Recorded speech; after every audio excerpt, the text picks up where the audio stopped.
أشهد أن لا إله إلا الله وحده لا شريك له وأشهد أن محمدا عبده ورسوله أما بعد فأعوذ بالله من الشيطان الرجيم بسم الله الرحمن الرحيم الحمد لله رب العالمين الرحمن الرحيم مالك يوم الدين إياك نعبد وإياك نستعين اهدنا الصراط المستقيم صراط الذين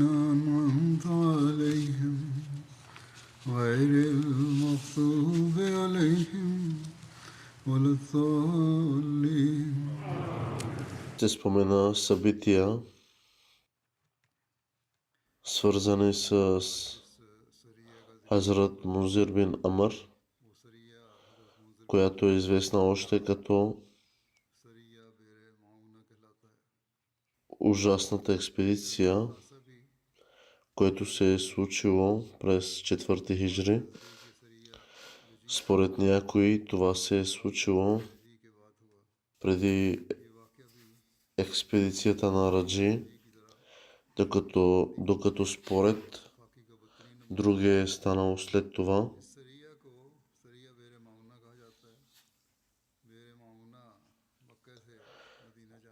Тази експедиция получава името си от един кладенец на име Бир Мауна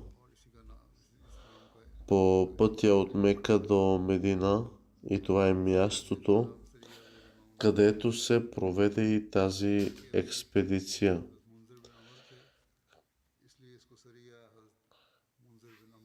Назначеният за ръководител на тази експедиция бе Хазрат Мунзир бин Амр,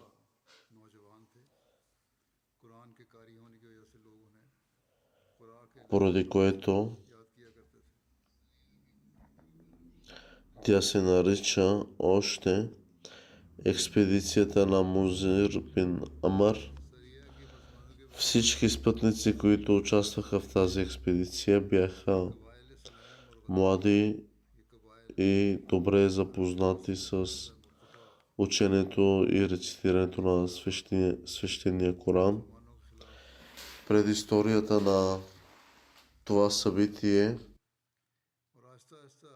относно историята на тази експедиция, Хазрат Мирза Баширудин Махмуд Ахмад Разелянху е написал, че племената на Сулейм и Гатуан са обитавали Арабия и част от враговете са се съюзили с курейшите от Мека срещу мюсюлманите и бавно, но сигурно злото на тези зли врагове и племена продължаваше да расте и да се увеличава, и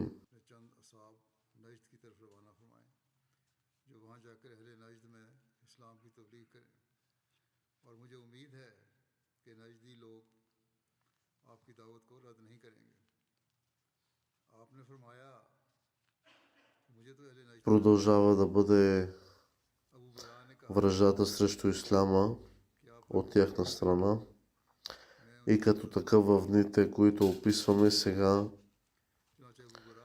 един човек на име Абу Бара Амир, който е бил вожд на племето, разположено в Централна Арабия, известно като Бану Амир, се е представил пред своя пророк, пред светия пророк салалаху алейхи васелам, за да се срещне с него. Така светият пророк салалаху алейхи веселам много любезно му предаде посланието на ислама и в началото той също изслуша думите на светия пророк салалаху алейхи веселам с голям интерес и внимание, но не прие ислама. Въпреки това, но той се подчини на светия пророк салалаху алейхи веселам.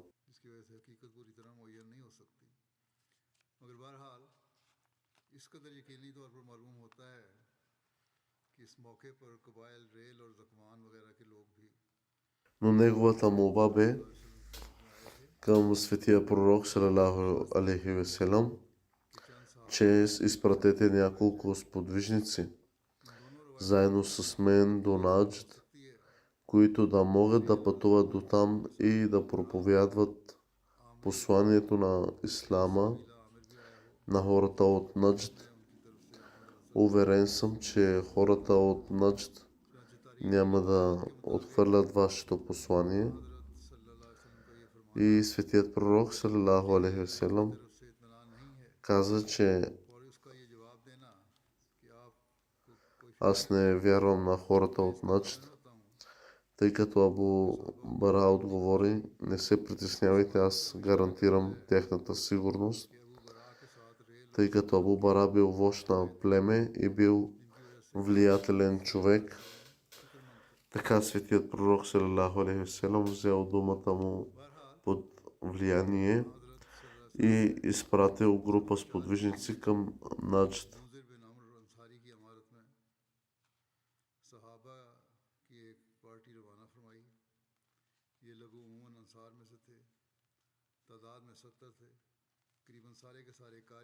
Това е събитие, свързано с историята в Бухари. Се разказва, че няколко души от племената Рил и Дахван,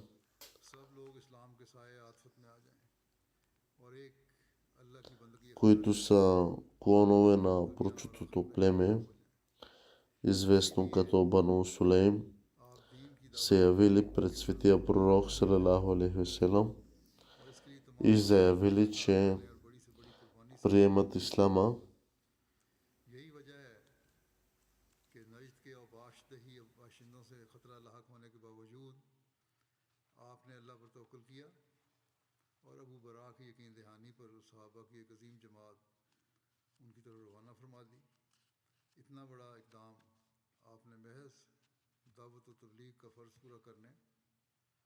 Тогава те поискаха няколко мъже да бъдат изпратени заедно с тях, за да им помогнат срещу тези хора от тяхната нация, които бяха врагове на ислама.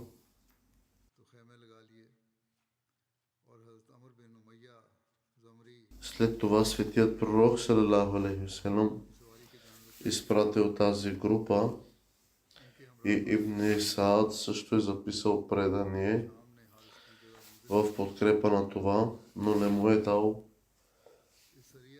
предпочитание пред другото.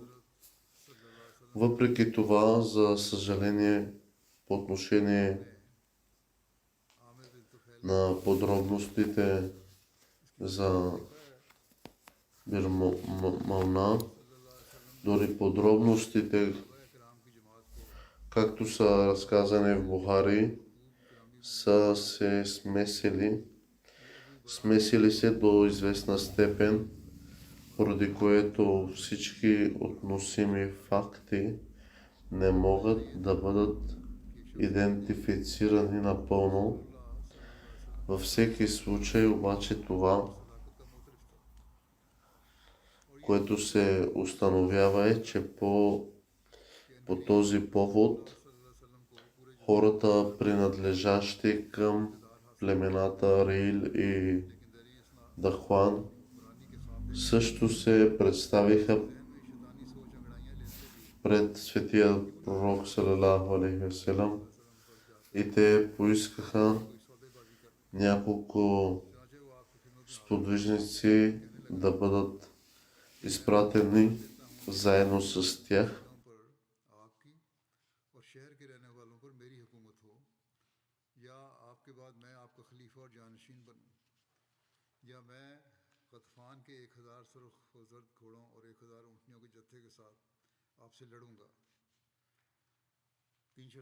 Съгласувано на тези два разказа е, че може би Абу Бара Амири, вождат на племето Амир, също е дошъл заедно с хората от Рил и Дахман и той е говорил с светия пророк салалаху алейхи васелам.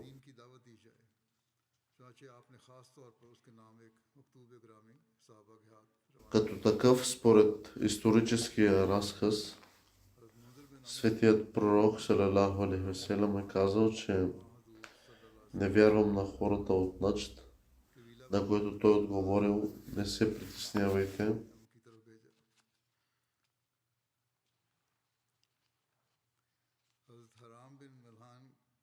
Давам ви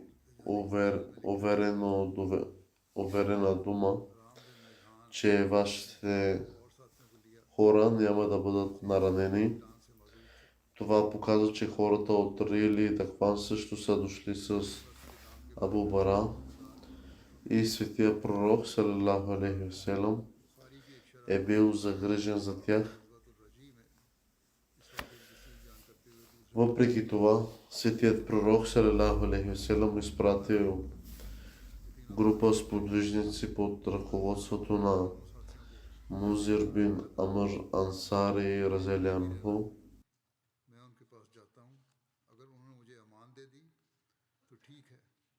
През Хиджри, месец Хиджри,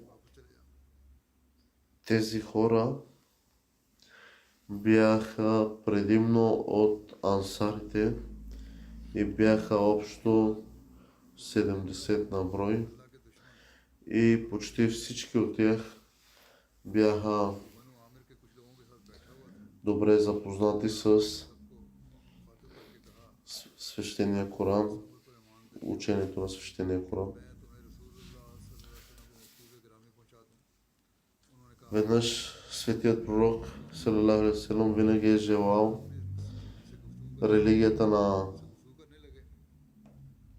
Аллах да преобладава над целия свят и човечеството да стане обединено. Именно поради тази причина той отдаде толкова голямо значение на разпространението на Ислама и посланието на Ислама и предложил дори най-големите жертви в това отношение. Поради тази причина, въпреки опасността от арабските бедуини, той се доверил на Аллах и изпратил голяма група сподвижници по молба на Абу Бара. Тази важна стъпка беше направена за популяризиране на посланието на Ислама и за неговото разпространение.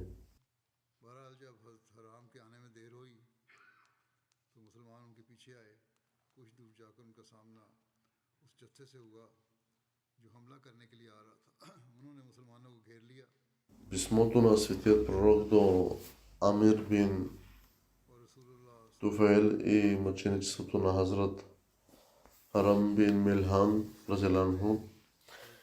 Във връзка с тази експедиция се споменава и писмо, написано от светия пророк салалаху алейхи васелам до Амир бин Туфейл. Светият пророк салалаху алейхи васелам даде на голямата група сподвижници писмо за Амир бин Туфейл. И Амир бин Туфейл бе племенник на Абу Бара и Амир бин Малик бе един арогантен вожд сред вождовете на Бану Амир. В сърцето си той бе приел, че светият пророк салалаху алейхи ва салям е истински пророк и предвиждаше, имаше сила, която е надарена от Аллах, и че той скоро ще наделее над Арабия, но също така виждаше мечти и за себе си, за собственото си завоевание. Той мислеше да преговаря с светия пророк салалаху алейхи ва салям предварително. И така той дошъл при светия пророк салалаху алейхи ва салям и казал: може би ти можеш да управляваш бедуините, докато аз управлявам тези, които живеят в градовете, или мога да бъда назначен за ваш халиф, приемник, след като си отидете. В противен случай ще се бия срещу вас със сила от 1000 души. Той даде 3 възможности за избор но светия пророк салалаху алейхи ва салям ги отхвърли от всичките. И по време на това събитие светия пророк салалаху алейхи ва салям сметнал за подходящо да го покани за ислама, затова изпратил писмо. Хазрат Харам бин Милхан е спътник, който доставил писмото.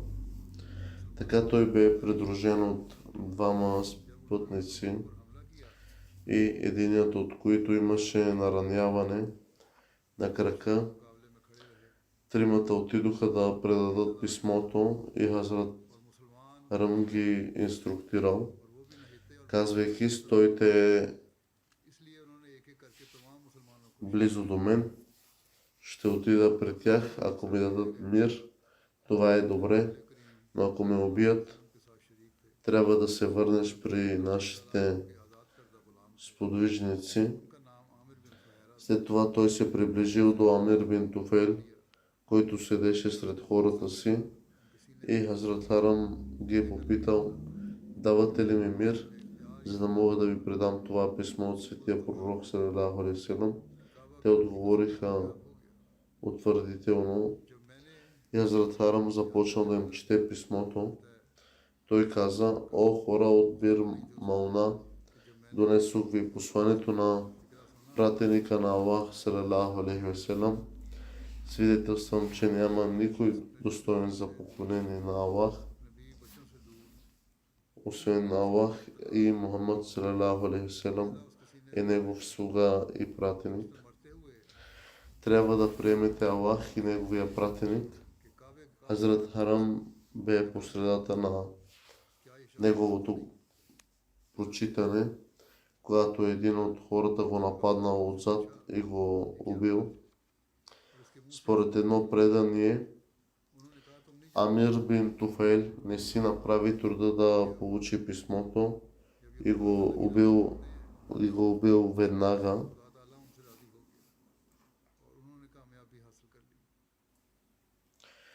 Независимо от това, когато Хазрат Харам бе забавен при завръщането си, мюсюлманите напреднаха и се натъкнаха на същата група от хора, които бяха на път да ги нападнат. Те заобиколиха мюсюлманите и те бяха много по-големи. Последваха битка и сподвижниците на светия пророк салалаху алейхи ва салям бяха убити мъченически. Мъченичеството на Хазрат Амир бин Фухайра, разелянху, неговото мъченичество се споменава последния начин. Той бе освободеният роб на Хазрат Абу Бакър и също така има честа да придружава светия пророк салалаху алейхи ва салям и Хазрат Абу Бакър по време на миграцията си към Медина. Самият Амир бин Туфейл, докато все още не бе приел ислама, разказа, че след като Хазрат Амир бин Фухайра бе убит, той бе издигнат на небесата. Видя го да се издига на небето и след това да се връща обратно. Светият пророк салалаху алейхи ва салям бил информиран за случилото се. Желанието на тези мъченици бе, че Аллах да предаде новината за тяхната съдба на светия пророк салалаху алейхи ва салям. И това събитие е записано в Сахих ал-Бухари.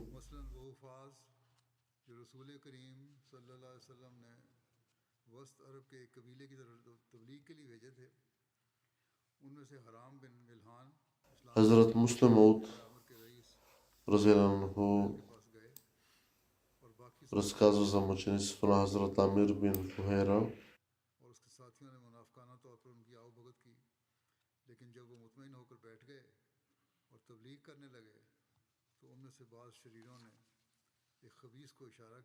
Че исламът не е постигнал победа с меч. По-скоро исламът използва възвишен метод, чрез който сърцата са завладявани и моралът е вдъхновяван. Един сподвижник веднъж каза, че причината той да приеме ислама, когато е бил гост на хора, които са предали и са се борили срещу мюсюлманите. Те убиха много от онези, които бяха научили Корана наизуст. Всички бяха хафази. Повечето от тях били убити, а останалите се събрали на върха на един хълм. Врагът бе многоброен в сравнение с мюсюлманите и също така добре оборудван за битка. Те убиха мюсюлманите един по един и остана само един сподвижник, който също придружаваше светия пророк салалаху алейхи ва салям по време на неговата миграция, чието име бе Амир бин Фухайра. Те го хванаха и го намушкаха с копие. Докато правиха това, той неволно каза: кълна се в Господа на Кааба, успях. Когато спътникът чу тези думи, той бе удивен и си помисли, че този човек е далеч от семейството си, съпругата си, децата си. Той е победен от тази трудност и копие го е пронизало гърдите му. И все пак след смъртта си той каза: кълна се в Господа на Кааба, успях. Този човек луд ли е?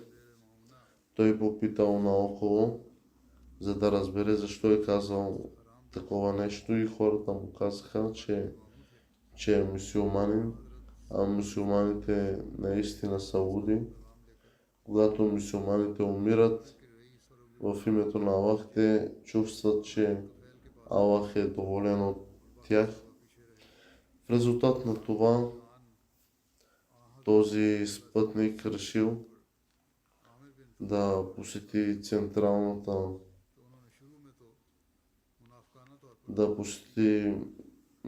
където живеят повече мюсюлмани и да научи повече за ислама. И така той дойде в Медина и прие ислама.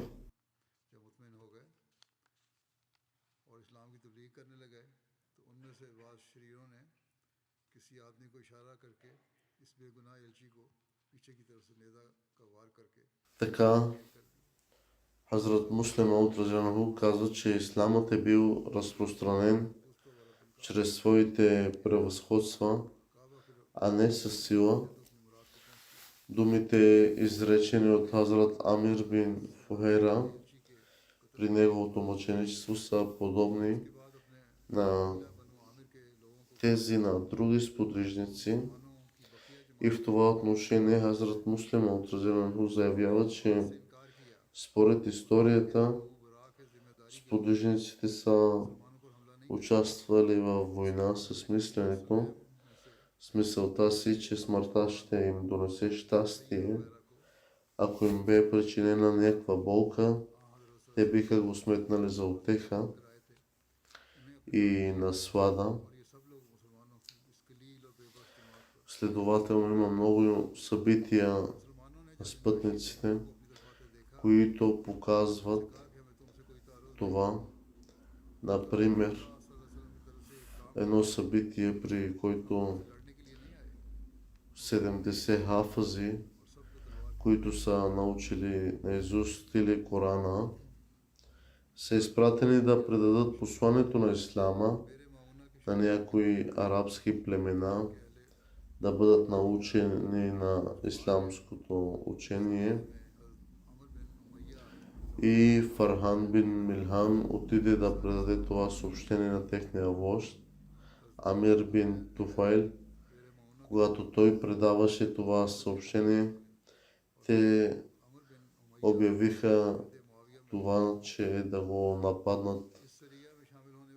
Дадоха знак на един от тях, че да бъде нападнат отзад, и докато умираше, той казваше: Аллах е най-великият, кълна се в Аллах на Каба.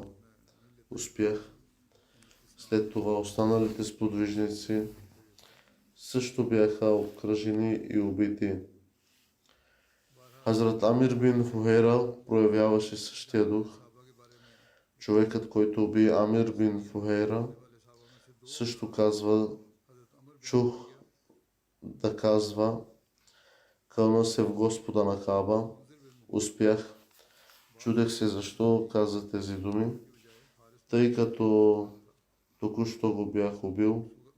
Докато си мислех за това, срещнах един мюсюлманин и му разказах за случилото се. Като го попитах какво означават тези думи, ми каза, че успехът тук означава постигане на рая, и мюсюлманинът също ме покани да приема ислама и аз го направих. Само няколко спътници, участващи в тази експедиция, останаха живи, докато повечето от тях бяха убити, станали мъченици. Не всички техни имена са записани в историята, но има около 29, които са събрани. Що се отнася до тези, които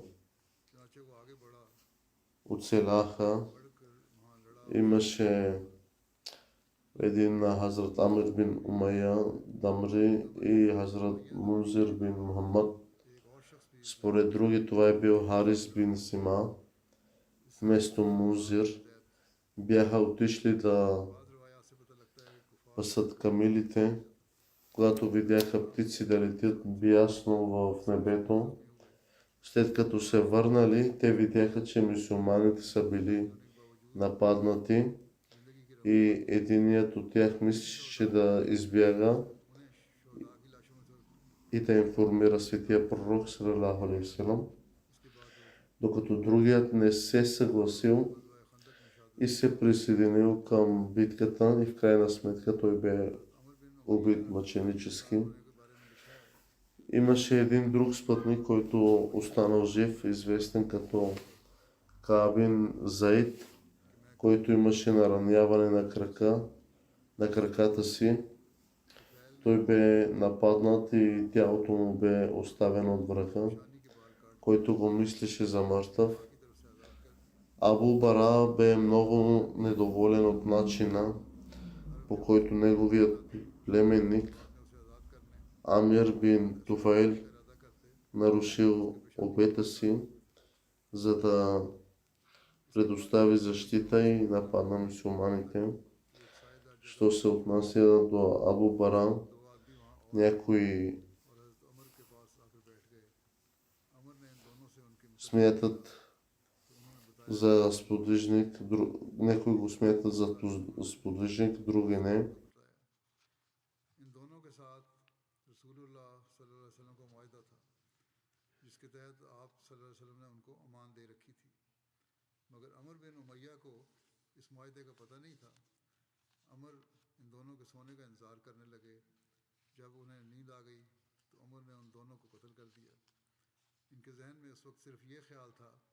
Скръбта на светия пророк салалаху алейхи васелам след тяхното мъченичество на сподвижниците. Светият пророк салалаху алейхи васелам и неговите сподвижници получиха новини за събитията с Раджи и Бирмауна. По едно и също време светият пророк салалаху алейхи васелам беше дълбоко наскърбен от тези събития до степента, в която разказите разказват, че светият пророк салалаху алейхи васелам никога не е бил толкова дълбоко наскърбен от нещо преди или след тези събития.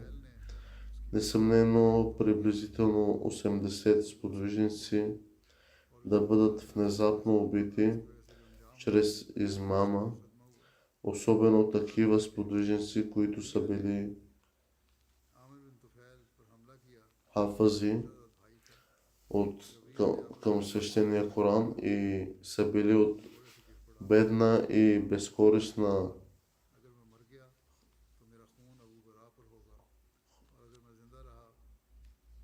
хора като ниво. Не е малко събитие дори по стандартите на варварските обичаи и практики на Арабия. Лично за светия пророк салалаху алейхи васелам тази новина не беше по-различна от загубата на 80 сина. Дори повече причината е, че за духовния водач и духовните връзки са му много по-скъпи от светските отношения на светски човек.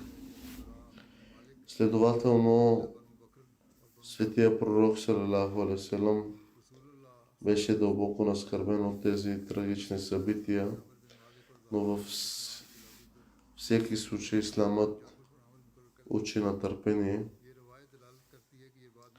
Събитията на Бирмауна и Раджи демонстрират силното ниво на омраза и враждебност, които племената на Арабия теят в сърцата си срещу ислама и последователите на ислама до такава степен, че те дори не бяха се въздържали от най-много лъжи, предателства и измами.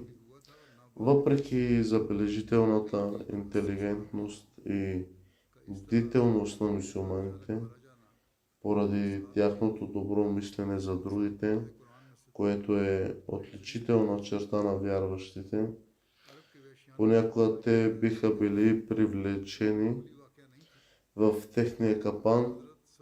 Това бяха хафазите на Корана и предани поклонници, които се молеха през нощта, сядаха в ъгъла на джамията и си спомняха за Аллах. Тогава те бяха бедни и гладни хора, които бяха привлечени от родината си, от тези жестоки неверници, с извинение, че ги учат на религия. И когато стигнаха до земята си като гости, бяха убити хладнокръвно. Всяко ниво на скръб, понесено от светия пророк салалаху алейхи васелам, не би било достатъчно, но по онова време светия пророк салалаху алейхи васелам не предприе никакви военни действия срещу тези хладнокръвни убийци. Въпреки това, в продължение на 30 дни Непрекъснато след като получил тази новина, светият пророк салалаху селам се молеше, докато стоеше на сутрешния си намаз. Светият пророк салалаху селам бил дълбоко натъжен от резултата на тази експедиция. Някои сподвижници също казват, че никога не са виждали светия пророк салалаху селам толкова натъжен от нещо друго в продължение на 30 дни.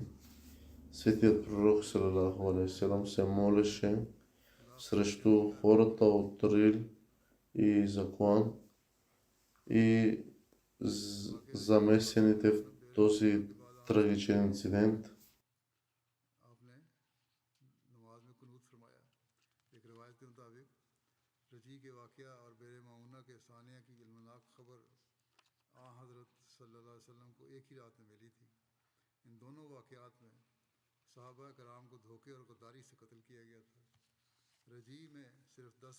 От тези 70 души само двама останаха живи и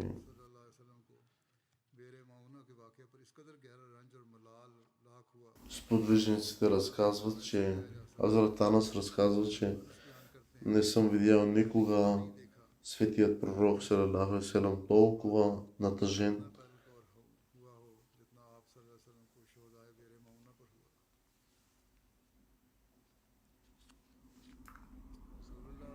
След един месец тъга, светият пророк салалаху алейхи ва салям веднъж след сутрешната молитва се помоли, че Аллах да даде тежко наказание на тези, които убиха хафазите, като срещу хората на Рил и Заклан и замесените в този трагичен инцидент, че Аллах да даде проклятие на тези хора.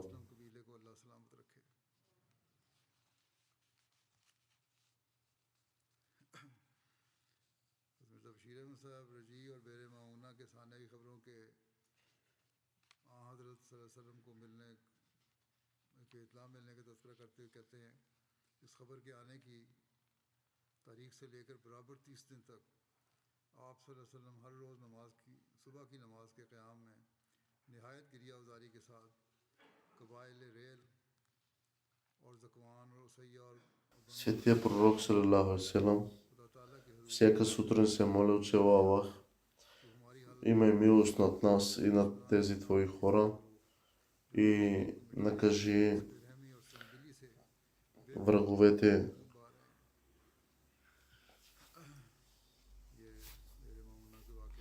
Сега искам да направя апел за молитви на всички, да напомня да се молят за народа на Палестина.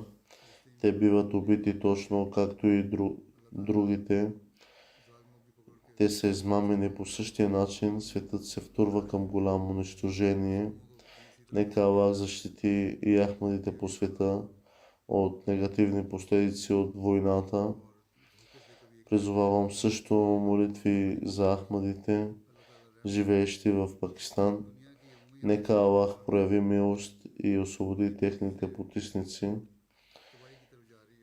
да ги освободи от техните потисници и да запази света в добро състояние и в мир и да утеши това унищожение, което се случва в света. Амин.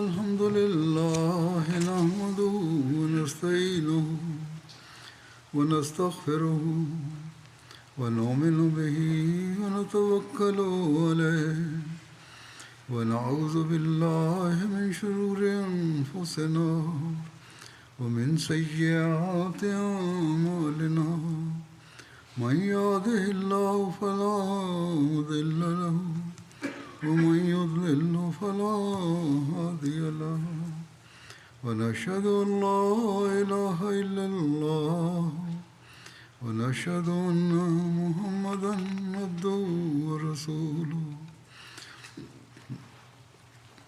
عباد الله رحمكم الله إن الله يأمر بالعدل والإحسان وإيتاء ذي القربى وينهى عن الفحشاء والمنكر والبغي يعظكم لعلكم تذكرون اذكروا الله يذكركم وادعوه يستجب لكم ولذكر الله أكبر